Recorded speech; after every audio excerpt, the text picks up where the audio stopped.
Assalamualaikum warahmatullahi wabarakatuh. Ketemu lagi dengan channel kita, Jalan Kopi Kita. Jalani hidup dengan komunikasi yang baik, pandangan yang objektif, penuh manfaat dan inspiratif. Pada malam hari ini saya akan mencoba berbincang sedikit santai tentang jangan perfeksionis. Anda masih manusia. Jadi seringkali dari kita yang mungkin punya potensi pinter atau cerdas itu mengerjakan sesuatu itu perfeksionis. Bahkan mungkin sampai bisa obsesi kompulsif. Jadi kalau udah ada yang pernah googling obsesi kompulsif itu biasanya dimiliki oleh orang-orang yang perfeksionis. Jadi kayak yang dia harus mengunci pintu, itu ngecek pintu itu berkali-kali. Terus kalau bisa dapat nilai 100, kenapa kok harus punya nilai 95? Jadi biasanya udah kelihatan tanda tanya dari masih anak-anak itu udah kelihatan.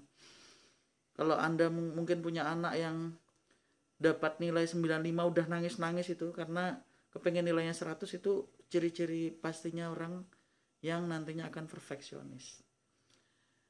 Ada plusnya pastinya tanpa Anda minta anak-anak yang seperti ini akan memberikan hasil terbaik karena nggak usah disuruh belajar aja dia akan pengen belajar. Nggak ada yang menuntut, dia akan menuntut dirinya sendiri apapun itu.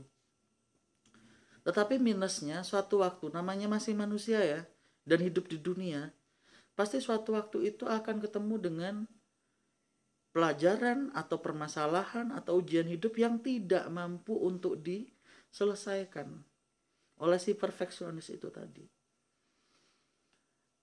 Karena si perfeksionis itu biasanya juga gengsi dalam menyampaikan keluh kesahnya kepada orang lain. Jadi dia ingin orang lain itu menilainya itu baik-baik saja, tidak pernah kena masalah, tidak pernah punya pikiran yang berat-berat, sehingga buruk baiknya itu ditelan sendiri. Jadi cuma diam saja, dirasakan sendiri kayak gitu kan. Itu bisa depresi, bisa stres. Makanya kalau Anda bisa mengambil data, itu pernah ada teman saya yang kerja di salah satu rumah sakit jiwa itu menyampaikan bahwa biasanya orang yang masuk rumah sakit jiwa tuh katanya orangnya yang dulunya pemikir, orangnya cerdas, pinter kayak gitu.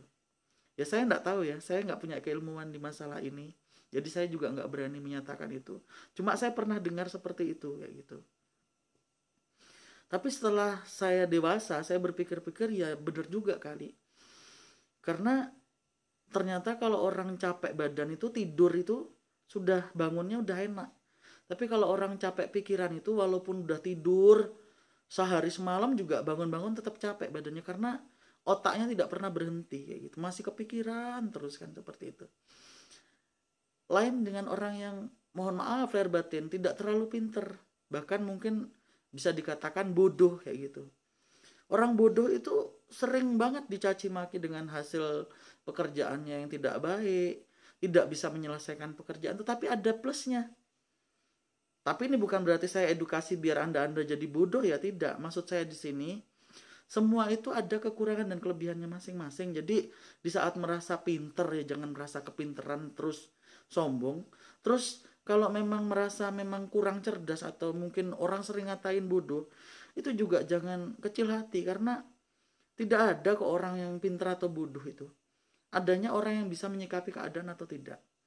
Karena tidak ada kan nanti mau mati ditanyain 5 tambah 5 sama dengan berapa kan nggak ada. Di agama manapun kan nggak ada. Sebenarnya konsep kehidupan kan itu.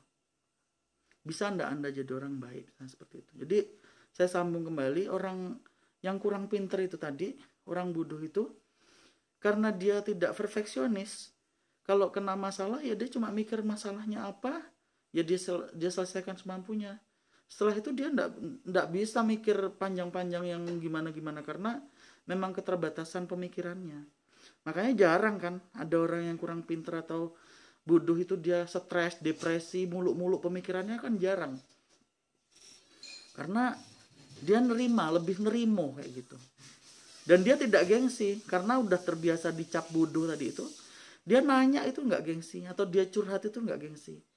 Jadi dia udah ndak memikirkan labelnya tadi, karena memang nggak ada label perfeksionis di situ. Jadi kalau ada masalah dia akan lebih cenderung mudah untuk bercerita, meminta saran sama orang yang dirasa lebih pintar untuk menyelesaikan masalahnya. Jadi inti dari yang saya sampaikan di sini, kita jangan merasa pintar terus sombong, terus kita itu gengsi untuk berinteraksi dengan orang lain, menyampaikan keluh kesah kita. Nggak apa-apa. Ada kalanya kalau Anda memang merasa pintar, ada kalanya kok Anda itu butuh orang lain. Ada kalanya Anda perlu mendengar bahwa Anda itu tidak pintar, tidak perfect.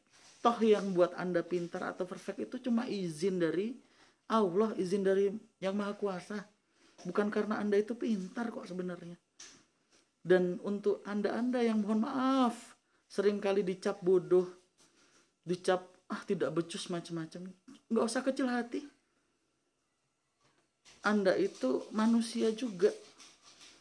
Mungkin Anda kurang berusaha aja selama ini. Jadi sekarang mulai detik ini semangat dalam memperbaiki kebiasaan-kebiasaan dalam kehidupan.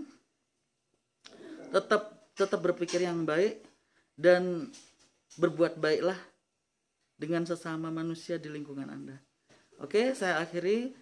Saya mohon maaf lahir batin apabila ada kekeliruan dalam penyampaian bincang-bincang saya sore hari ini. Mohon maaf lahir batin, semoga ada manfaat kebaikan. Assalamualaikum warahmatullahi wabarakatuh.